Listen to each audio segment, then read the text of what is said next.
नमस्कार दोस्तों, आप सभी का स्वागत है आपके अपने यूट्यूब चैनल बीजे क्लासेस ऑफिशियल पर। तो दोस्तों, हमारी हिंदी की सीरीज चल रही थी जो आपके आने वाले यूपी पुलिस एग्जाम के लिए काफ़ी इंपॉर्टेंट क्वेश्चंस दे रखे इसमें। दोस्तों, आज ये हमारा 5वां सेट है। इससे पहले हमारे 4 सेट हो चुके हैं। तो चलिए दोस्तों, स्टार्ट करते हैं बिना किसी देरी के। अगर आपको हमारा वीडियो पसंद आए तो वीडियो को लाइक करें, और अपने चैनल को सब्सक्राइब नहीं किया दोस्तों, चैनल को सब्सक्राइब जरूर कर लें और वीडियो को अपने दोस्तों से भी शेयर करें, ठीक है। और हमें कमेंट बॉक्स में जरूर बताएं कि आपने कितने क्वेश्चन सही किए दोस्तों। इसमें पूरे 37 क्वेश्चन दे रखे हैं। तो चलिए क्वेश्चन नंबर पहला देखते हैं। तो क्वेश्चन नंबर पहला दे रखा है, हिमाद्री तुंग सुरंग से प्रबुद्ध शुद्ध भारती, यह उक्ति रचना किस रचनाकार की, ये हमें बताना दोस्तों। तो इसके ये किस रचनाकार की रचना, ये हमें बताना है। बताइए इसका सही आंसर दोस्तों कौन सा बनेगा। तो इसका सही आंसर है, तो ये पंक्ति दे रखी है, ये किस रचनाकार की दोस्तों, ये हैं हमारे जयशंकर प्रसाद जी। किसकी दोस्तों, ये जयशंकर प्रसाद जी की हैं। चलिए अगले क्वेश्चन की बात करते हैं। नेक्स्ट क्वेश्चन, क्वेश्चन नंबर दूसरा। क्वेश्चन नंबर दूसरा देखिए, शांत रस का स्थायी भाव कौन सा होता है दोस्तों। ये आपको सभी स्थायी भाव याद होने चाहिए दोस्तों, ये सभी आपको स्थायी भाव याद होने चाहिए। शांत रस का स्थायी भाव क्या होता है दोस्तों, शांत रस का जो स्थायी भाव होता है दोस्तों वो होता है हमारा निर्वेद। क्या होता है दोस्तों, शांत रस का स्थायी भाव होता है वो होता है निर्वेद, ठीक है। क्या होता है, शांत रस का स्थायी भाव होता है वो होता है निर्वेद। अब हम बात करते हैं जैसे इसके और अन्य स्थायी भाव को, आपको थोड़ा ध्यान से सुनते जाना है, ठीक है, ध्यान से आपको सुनते जाना है। जैसे श्रृंगार रस की बात करें तो श्रृंगार रस का स्थायी भाव होता है दोस्तों वो होता है रति होता है। क्या होता है, रति होता है। और हास्य रस की बात करें तो हास्य का स्थायी भाव होता है वो हास होता है। और रौद्र रस का स्थायी भाव क्या होता है दोस्तों, जो रौद्र रस का स्थायी भाव होता है वो होता है क्रोध होता है। और जो करुण रस का स्थायी भाव होता है वो क्या होता है दोस्तों, करुण रस का जो स्थायी भाव होता है वो होता है शोक होता है। और अद्भुत और वीर रस का स्थायी भाव क्या होता है दोस्तों, वीर रस का स्थायी भाव होता है वो होता है उत्साह होता है। और अद्भुत रस का स्थायी भाव होता है विस्मय या आश्चर्य होता है। और जो विभत्स रस का स्थायी भाव होता है वो होता है जुगुप्सा या घृणा होता है दोस्तों। और भयानक रस का स्थायी भाव क्या होता है, जो भयानक रस का स्थायी भाव होता है वो भय होता है। और शांत रस का स्थायी भाव क्या होता है दोस्तों, शांत रस का स्थायी भाव निर्वेद होता है। ये आपको ध्यान रखना है, ठीक है। चलिए क्वेश्चन नंबर तीसरे पर आते हैं। क्वेश्चन नंबर तीसरा क्या रखा, रोगी के लिए दवा लाइए, इस वाक्य में कौन सा कारक है। हमें इसमें क्या बताना दोस्तों, इसमें कारक को बताना है, इसमें कौन सा कारक है ये हमें बताना, ठीक है दोस्तों। रोगी के लिए दवा लाइए, संबंध काकी के रारी अधिकरण में पर। तो इसका सही आंसर दोस्तों कौन सा हो जाएगा, इसका रोगी के लिए दवा लाई इस वाक्य में कौन सा कारक हो ये हमें बताना दोस्तों। इसका सही आंसर दोस्तों वो होगा हमारा ऑप्शन नंबर डी, संप्रदान के लिए अधिकरण में पर, ठीक है। संप्रदान के लिए इसका सही हो जाएगा दोस्तों, वो हो जाएगा ऑप्शन नंबर डी। ये हम पहले जो आपने अगर शुरू से वीडियो देख रहे हो तो हमने आपको सभी करा दिए दोस्तों ये इसके कारक। पिछले भी जो हमारे सेट्स हैं उसमें ये काफ़ी पूछे गए थे, तो हमने आपको सभी बता दिए थे, वो एक तरीका से बताए थे वो भी, ठीक है। चलिए नेक्स्ट क्वेश्चन की बात करें। क्वेश्चन नंबर चौथा। क्वेश्चन नंबर चौथा है, इनमें से कौन सा शब्द कौशल का पर्यायवाची शब्द नहीं है। इसमें से कौन सा शब्द ऐसा है जो कौशल का पर्यायवाची नहीं है, बताइए दोस्तों। योग्यता है, कला है, हुनर है या कपाल है, बताइए दोस्तों। इसमें से कौन सा शब्द ऐसा है जो कौशल का पर्यायवाची शब्द नहीं। तो इसका सही आंसर दोस्तों कपाल। ये क्या है, जो कपाल है दोस्तों ये कौशल का पर्यायवाची शब्द नहीं है, ठीक है, शब्द नहीं है। तो जो कौशल के, देखो कौशल की बात करते हैं तो कौशल के जो पर्यायवाची क्या क्या होते हैं। तो दोस्तों कौशल के जो पर्यायवाची होते हैं दोस्तों, एक तो योग्यता होता है। क्या होता है दोस्तों, योग्यता होता है, योग्यता हो गई, ये दे रखा है दोस्तों। योग्यता होता है, हुनर होता है और कला होता है।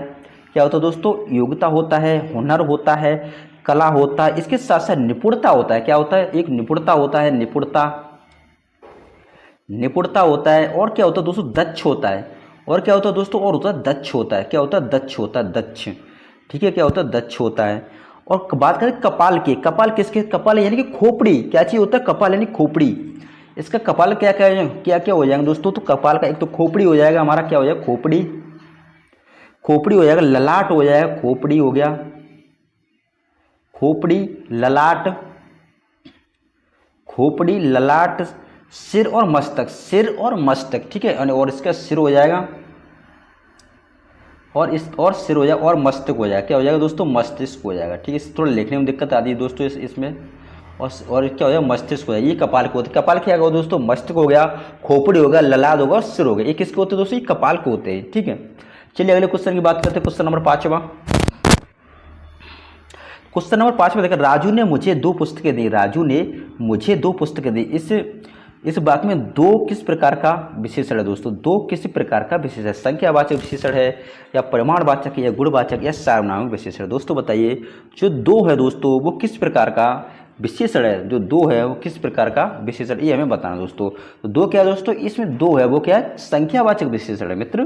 कौन सा विशेषण है दोस्तों, ये संख्यावाचक विशेषण है। ठीक है, चलिए अगला क्वेश्चन देखते हैं, क्वेश्चन नंबर 5वां। क्वेश्चन नंबर 5वां देखते हैं, सॉरी 6वां। शुक्र करना, शुक्र करना मुहावरे का क्या अर्थ है दोस्तों, शुक्र करना, शुक्र करना, एहसान मानना, शक्ति संचित नहीं कर पाना, बर्बाद होना, क्रोधित होना। बताइए एहसान मानना होगा, क्या होगा इसका सही आंसर बताइए। शुक्र करना मुहावरे का क्या अर्थ में निकलेगा, तो शुक्र करना मुहावरे का जो अर्थ होगा दोस्तों वो होगा एहसान मानना। क्या होगा दोस्तों, एहसान मानना, एहसान मानना। ठीक है, शुक्र, क्योंकि कहते हैं हम आपके शुक्र गुजार हैं भाई, हम आपके शुक्र गुजार हैं, यानी कि एहसानमंद हैं आपके। ठीक है, चलिए अगले क्वेश्चन की बात करते हैं, क्वेश्चन नंबर 7वां। नई 9 दिन की नया 9 दिन पुराना 100 दिन, इस लोकोक्ति का जो अर्थ है दोस्तों वो क्या निकलेगा बताइए। जो नया 9 दिन और पुराना 100 दिन, इसका सही अर्थ क्या निकला, तो पुरानी चीज़ें ज़्यादा दिन चलती हैं। क्या होता है, यानी कि पुरानी चीज़ें ज़्यादा दिन चलती हैं, यानी ऑप्शन नंबर हमारा सही होगा, वो होगा ऑप्शन नंबर ए। क्या हो जाएगा दोस्तों, ऑप्शन नंबर ए सही होगा। नेक्स्ट क्वेश्चन देखते हैं, क्वेश्चन नंबर 8वां। क्वेश्चन नंबर 8वां देखा, बारिश हो रही थी, इस वाक्य में क्रिया किस काल का बोध करा रही है। बारिश हो रही थी, क्या हो रही थी दोस्तों, बारिश हो रही थी, तो इसमें क्रिया दोस्तों अपूर्ण भूतकाल का बोध करा रही है। किसका बोध करा रही है दोस्तों, अपूर्ण भूतकाल का बोध करा रही है। बारिश हो रही थी, अपूर्ण भूतकाल का बोध करा रही है। ठीक है, चलिए अगले क्वेश्चन की बात करते हैं, क्वेश्चन नंबर 9वां। इनमें से कौन सा शब्द भाल का पर्यायवाची शब्द नहीं है। इनमें से कौन सा शब्द भाल का पर्यायवाची शब्द नहीं है, बताइए दोस्तों, भाल का पर्यायवाची शब्द नहीं है। तो दोस्तों इसमें जो भाल का पर्यायवाची शब्द नहीं है वो नहीं है, गेंद नहीं है। क्या नहीं दोस्तों, गेंद नहीं है। इसके जो भाल के पर्यायवाची क्या होती है, ललाट होता है, हमारा मस्तक होता है, और कपाल होता है, और क्या होता है दोस्तों, कपाल होता है। इसके साथ साथ क्या होते हैं दोस्तों, ये माथा भी होता है। क्या होता है दोस्तों, माथा भी होता है। ठीक है, क्या होता है, माथा। और बात करते हैं गेंद के पर्यायवाची, देख लो, देखो गेंद के पर्यायवाची क्या क्या क्या होते हैं दोस्तों।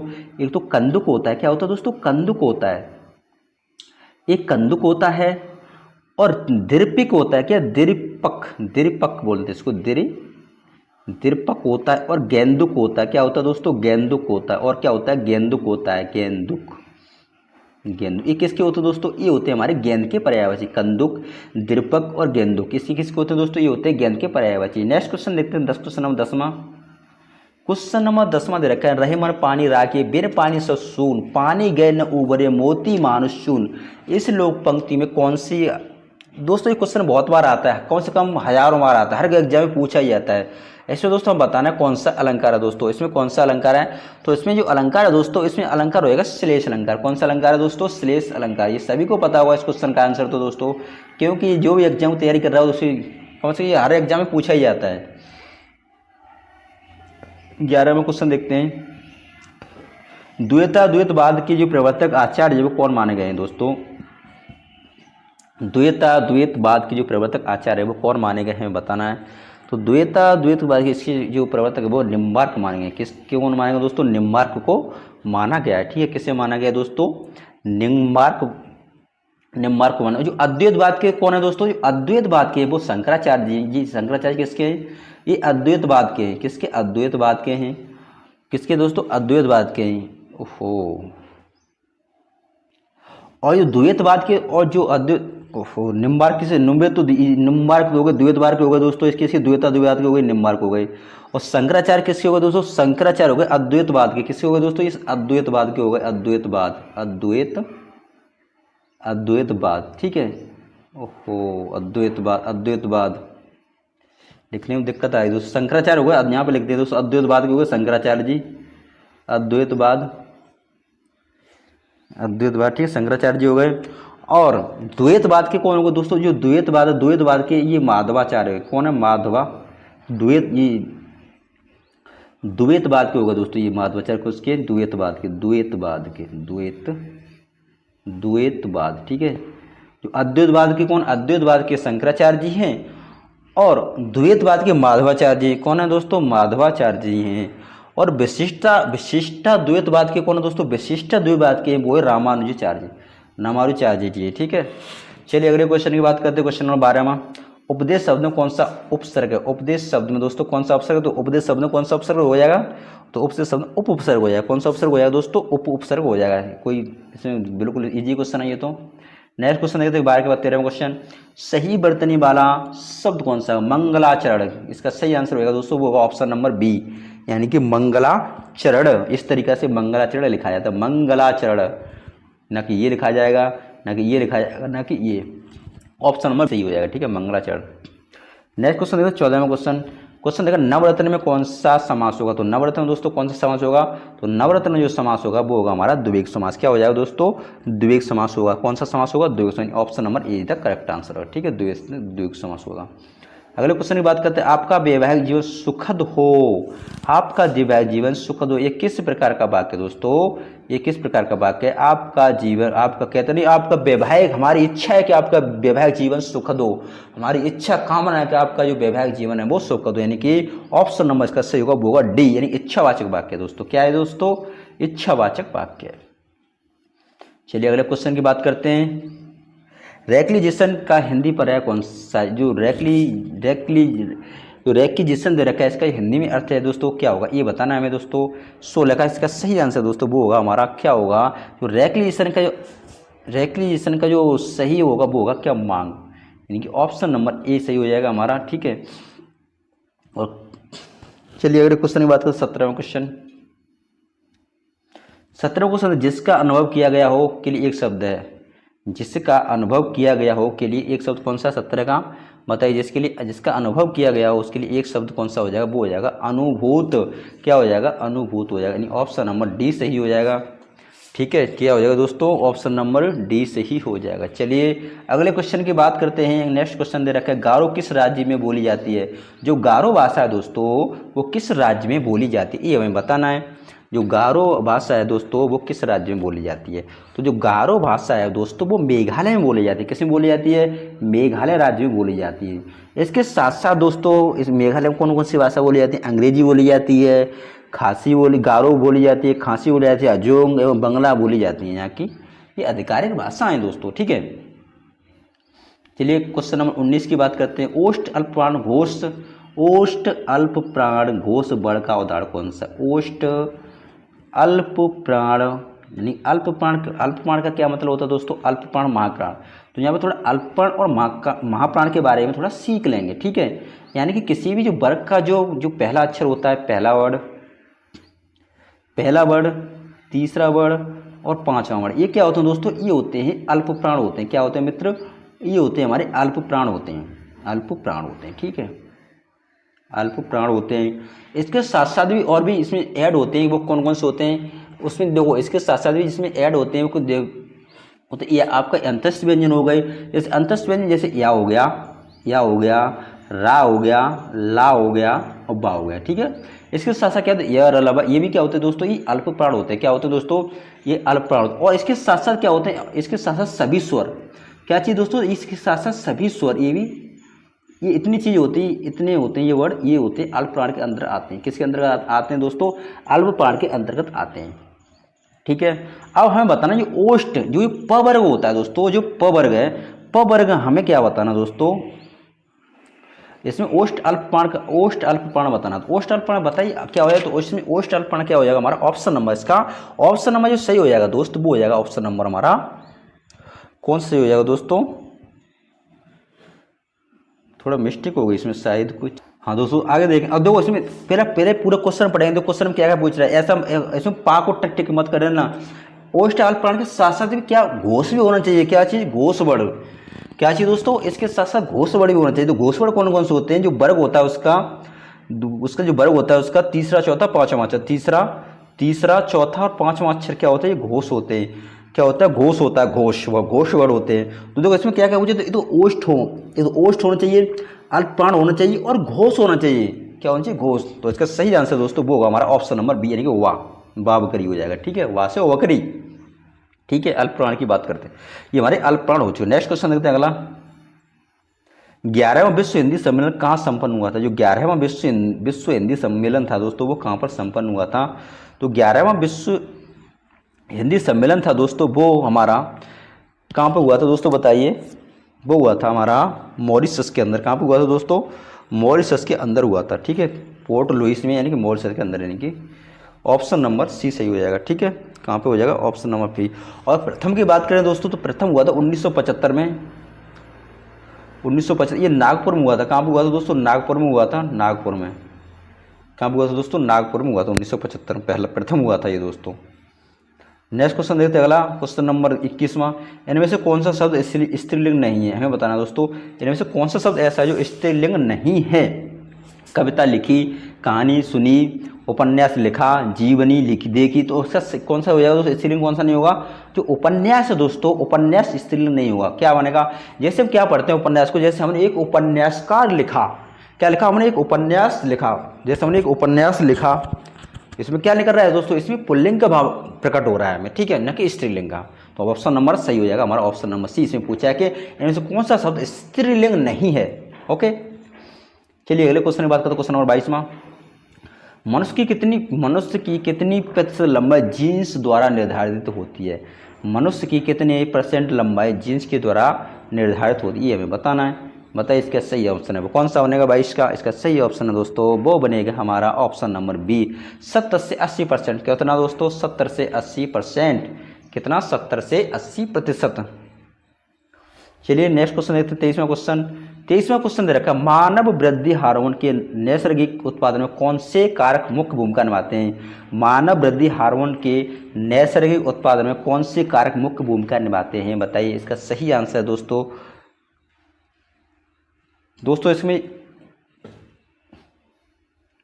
यहाँ पे एक वो छूट गया है इसमें दोस्तों, गद्यांश। ये गद्यांश के क्वेश्चन है, इसमें गद्यांश छूट गया है दोस्तों। ठीक है, इसमें गद्यांश छूट गया है। चलिए ये क्वेश्चन छोड़ देते हैं, चलो कर दे देने क्वेश्चन को सॉल्व कर देते हैं। चलो छोड़ दे देने क्वेश्चन को, ठीक है। क्वेश्चन नंबर 25 पे आते हैं सीधे। इसका गद्यांश दोस्तों छूट गया है इसमें, ठीक है। काहे को परेशान हो रहे हो, काहे को परेशान हो रहे हो, इस वाक्य में किस प्रकार के क्रिया विशेषण का प्रयोग हुआ है दोस्तों? बताइए, काहे को परेशान हो रहे हो, तो इसमें किस प्रकार के क्रिया विशेषण का प्रयोग हुआ है दोस्तों? इसमें हुआ रीतिवाचक। किसका हुआ दोस्तों? रीतिवाचक का प्रयोग हुआ है, यानी ऑप्शन नंबर ए हमारा सही हो जाएगा। क्या हो जाएगा दोस्तों? ऑप्शन नंबर ए हमारा सही हो जाएगा।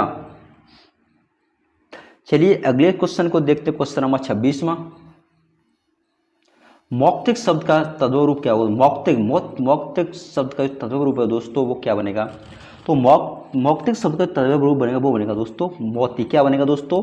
मोती बनेगा। क्या बनेगा? मोती बनेगा। ठीक है, क्या बनेगा? मोती। इसमें मृतिका का क्या होता है दोस्तों? मृतिका का क्या होता है? मृतिका का तद्भव होता है मिट्टी होता है। क्या होता है दोस्तों? मिट्टी होता है। ठीक है, क्या होता है? मिट्टी होता है। और मौसी का क्या होता है दोस्तों? मौसी का होता है मातृ स्वसा। मौसी का क्या होता है दोस्तों? मौसी का होता है मातृ स्वसा। मातृ स्वसा क्या होता है? मातृ स्वसा होता है दोस्तों, मातृ स्वसा। ठीक है, क्या होता है? मातृ स्वसा होता है। चलिए अगले क्वेश्चन की बात करते हैं, 26 और 27वां क्वेश्चन। क्वेश्चन नंबर 27वां दे रखा है, कोरोना अचानक फैल गया। जो कोरोना दोस्तों, कोरोना अचानक फैल गया, इस वाक्य में अचानक किस प्रकार का क्रिया विशेषण है? अचानक कालवाचक है या स्थानवाचक है या रीतवाचक या परिमाणवाचक है? बताइए दोस्तों, इसका सही आंसर वो क्या बनेगा? दोस्तों इसका ऑप्शन सही बनेगा, वो बनेगा हमारा रीतिवाचक। ये भी क्या दोस्तों? ये भी रीतिवाचक है। क्या चाहिए? रीतिवाचक है। चलिए अगले क्वेश्चन की बात करते हैं, क्वेश्चन नंबर 28वां। क्वेश्चन नंबर 28वां दे रखा है, करुणालय के रचनाकार कौन है? जो करुणालय है दोस्तों, उसके रचनाकार कौन है? करुणालय के जो रचनाकार है मित्र, वो कौन है? तो जो करुणालय के जो रचनाकार हैं दोस्तों, वो हैं जयशंकर प्रसाद जी। कौन है वो हैं जयशंकर प्रसाद जी। कौन है दोस्तों? जयशंकर प्रसाद जी। जो करुणालय के जो रचनाकार हैं मित्र, वो हैं जयशंकर प्रसाद जी। ठीक है, इनकी कई रचनाएं हैं, जैसे इनकी और रचनाओं की बात करें तो हम ऐसे आपको बोलते हैं, तो आपको ध्यान रखना। ठीक है, जैसे प्रेम पथ हो गया, महाराणा का महत्व हो गया, चित्राधार हो गया, कानन हो गया, कुसुम हो गया, झरना हो गई, आंसू, लहर, कामायनी। ठीक है, ये इनकी रचनाएं उपन्यास में। और इनके उपन्यास कौन कौन से दोस्तों? जैसे कंकाल हो गए, तितली, इरावती। और कहानी संग्रह इनकी कौन कौन सी हैं? छाया, प्रतिध्वनि, आकाशदीप, आंधी, इंद्रजाल, ये इनकी कहानी है। ठीक है, चलिए अगले क्वेश्चन की बात करते हैं, क्वेश्चन 29वां। क्वेश्चन 29वां कृष्ण का विलोम शब्द क्या हो जाएगा दोस्तों? जो कृष्ण का विलोम है वो कौन सा हो जाएगा दोस्तों, जो कृष्ण का विलोम होता है दोस्तों वो होता है शुक्ल। क्या होता है दोस्तों, कृष्ण का विलोम होता है शुक्ल। ठीक है, कृष्ण का जो विलोम होता है वो क्या होता है दोस्तों, शुक्ल होता है। क्या होता है, शुक्ल होता है। ठीक है, चलिए अगले क्वेश्चन की बात करते हैं। क्वेश्चन नंबर 30वां। क्वेश्चन नंबर 30 में देखा, फलित शब्द में कौन सा प्रत्यय है, जो फलित शब्द है उसमें कौन सा प्रत्यय है, फलित शब्द में जो कौन सा प्रत्यय ये बताना है। तो फलित में कौन सा दोस्तों प्रत्यय है दोस्तों, जो फलित में प्रत्यय लगाया वो लगाया इत प्रत्यय। कौन सा प्रत्यय लगाया, इत प्रत्यय लगाया इसमें। इत कौन सा लगा प्रत्यय दोस्तों, इसमें इत प्रत्यय लगाया, इत प्रत्यय लगाया, फलित में इत प्रत्यय लगा हुआ है। नेक्स्ट क्वेश्चन देखते हैं 31वां क्वेश्चन। तो 31वां क्वेश्चन रखा है, पंजाबी भाषा का उद्भव किस अपभ्रंश से माना जाता है। जो पंजाबी भाषा का जो उद्भव है दोस्तों किस अपभ्रंश से माना जाता है। तो इसका सही आंसर बनेगा वो माना जाता है दोस्तों पेशाची अपभ्रंश से। किससे माना जाता है दोस्तों, पेशाची अपभ्रंश से माना जाता है। किससे माना जाता है दोस्तों, पेशाची अपभ्रंश से माना जाता है। ठीक है, चलिए अगले क्वेश्चन की बात करते हैं। क्वेश्चन नंबर 32वां। क्वेश्चन नंबर 32वां दे रखा है, वीर रस का स्थायी भाव कौन सा होता है। वीर रस का जो स्थायी भाव है दोस्तों, जो वीर रस का स्थायी भाव वो कौन सा बनेगा। तो जो वीर रस का स्थायी भाव बनेगा वो बनेगा हमारा उत्साह। क्या बनता है दोस्तों, उत्साह में। हम आपको सभी ये स्थायी भाव बता चुके हैं, जितने भी सेट हैं शायद उसमें हर वीडियो में हर सेट में ये क्वेश्चन दे रखा है, स्थायी भावों से पूछा जा रहा था। तो वीर रस का स्थायी होता है दोस्तों उत्साह। ठीक है, चलिए अगले क्वेश्चन की बात करते हैं। क्वेश्चन नंबर 33वां। पानी बह रहा था, इस वाक्य में क्रिया किस काल का बोध करा रही है, यानी पानी बह रहा था, पानी बह रहा था, यानी कि कौन सी इसमें जो क्रिया है दोस्तों किस काल का बोध करा रही है, ये हमें बताना है। यह संदिग्ध भूतकाल का, हेतु हेतु मध्य भविष्यकाल का, हेतु हेतु मध्य भूतकाल का या अपूर्ण भूतकाल। दोस्तों बताइए, जो 33 का सही आंसर दोस्तों वो क्या बनेगा, वो बनेगा अपूर्ण भूतकाल। यानी पानी बह रहा था, क्या है उसमें हो रहा है दोस्तों, पानी बह रहा था, यानी अपूर्ण भूतकाल हो जाएगा। क्या हो जाएगा दोस्तों, ये हो जाएगा अपूर्ण भूतकाल हो जाएगा। पानी बह रहा था यानी अपूर्ण भूतकाल हो जाएगा। ठीक है, चलिए नेक्स्ट क्वेश्चन की बात करते हैं। क्वेश्चन नंबर 34वां क्वेश्चन। तो 34वां क्वेश्चन दे रखा है, गवेषणा पत्रिका का प्रकाशक कौन है। जो गवेषणा पत्रिका है दोस्तों, जो गवेषणा पत्रिका का जो प्रकाशक है वो कौन है, बताइए। तो गवेषणा पत्रिका का जो प्रकाशक है दोस्तों वो कौन है, ये हमें बताना है। तो जो गवेषणा पत्रिका का जो प्रकाशक है वो केंद्रीय हिंदी संस्थान आगरा। कौन सा दोस्तों, केंद्रीय हिंदी संस्थान आगरा। जो गवेषणा पत्रिका का जो प्रकाशक है दोस्तों वो है केंद्रीय हिंदी संस्थान आगरा। कौन सा है दोस्तों, केंद्रीय हिंदी संस्थान आगरा है। चलिए अगले क्वेश्चन की बात करते हैं। 35वां क्वेश्चन। क्वेश्चन नंबर 35वां रहेगा, पीने की इच्छा वाला, पीने की इच्छा वाला क्या होता है दोस्तों, पिपासु होता है। तो इसका इसमें बताना है कौन सा इसका सही ऑप्शन होगा। पीने की इच्छा वाला यानी कि पिपासु, पीने की इच्छा वाला क्या हो जाएगा, पिपासु हो जाएगा। क्या हो जाएगा दोस्तों, पिपासु हो जाएगा। ठीक है, चलिए अगले क्वेश्चन की बात करते हैं। अगले क्वेश्चन की बात करते हैं दोस्तों 35 का 36वां क्वेश्चन। 36वां क्वेश्चन दे रखा है, इनमें से पश्चिमी हिंदी की बोली कौन सी है। इनमें से पश्चिमी हिंदी की जो बोली दोस्तों वो कौन सी है, ये हमें बतानी है। इनमें से पश्चिमी हिंदी की बोली है वो कौन सी है दोस्तों। तो जो पश्चिमी हिंदी की प्रमुख बोली है वो कौन सी है, वो हो जाएगी हमारी, कौन सी हो जाएगी दोस्तों, कन्नौजी हो जाएगी। कौन सी हो जाएगी, कन्नौजी। तो जो पश्चिमी हिंदी की जो बोलियाँ होती हैं दोस्तों वो कौन कौन सी होती हैं। एक तो खड़ी बोली हो जाएगी हमारी, खड़ी बोली कौन सी हो जाएगी दोस्तों, एक खड़ी बोली होती है, खड़ी बोली। इसे हम क्या बोलते हैं, इसे कौरवी बोलते हैं, इसे कौरवी भी बोलते हैं, कौरवी। खड़ी बोली को हम क्या बोलते हैं दोस्तों, इसे कौरवी बोलते हैं। इसके बाद खड़ी बोली के साथ साथ हरियाणवी, ब्रजभाषा कौन सी दोस्तों, ब्रजभाषा हो जाएगी, और बुंदेली, और कौन सी, बुंदेली, और हमारी ये कन्नौजी तो दे रखी। ठीक है, तो इसमें क्या पूछा है, इनमें से पश्चिमी हिंदी की बोली कौन सी है। तो इसका सही ऑप्शन हो जाएगा हमारा ऑप्शन नंबर सी यानी कन्नौजी। ठीक है, चलिए अगले क्वेश्चन की बात करते हैं। क्वेश्चन नंबर 37वां। इनमें से कौन सा शब्द बन शब्द का अर्थ नहीं है। इनमें से कौन सा शब्द बन शब्द का अर्थ नहीं है, बताइए। इनमें से कौन सा शब्द बन शब्द का अर्थ नहीं है। ऑप्शन पानी, जंगल, जीत, वाटिका। बताइए इनमें से कौन सा शब्द बन शब्द का अर्थ नहीं है, बन का अर्थ नहीं है, ये बताना है दोस्तों। बताइए 37 का कौन सा सही आंसर होगा दोस्तों। इसका 37 का सही होगा ऑप्शन नंबर सी। क्या हो जाएगा, यानी कि जीत क्या है, ये जीत बन का अर्थ नहीं। क्या चीज़ नहीं दोस्तों, जो जीत है दोस्तों वन का अर्थ नहीं है। जबकि जंगल, वाटिका, पानी ये क्या अभिन्न अर्थ होते हैं, जिसके क्या होते हैं दोस्तों, इसके अभिन्न अर्थ होते हैं। जैसे जंगल हो गया, वाटिका हो गया, पानी, इसके अभिन्न अर्थ होते हैं। जीत होता है दोस्तों, ये वन का अर्थ नहीं प्रकट करता। चलिए नेक्स्ट क्वेश्चन 38वां क्वेश्चन। 38वां क्वेश्चन देखो, पथ के साथी किस विधा की रचना है। जो पथ के साथी रचना है दोस्तों, ये किस विधा की रचना है। आत्मकथा है ये, या रेखा चित्र है ये, या उपन्यास है ये, यात्रा वृत्त है दोस्तों, बताइए।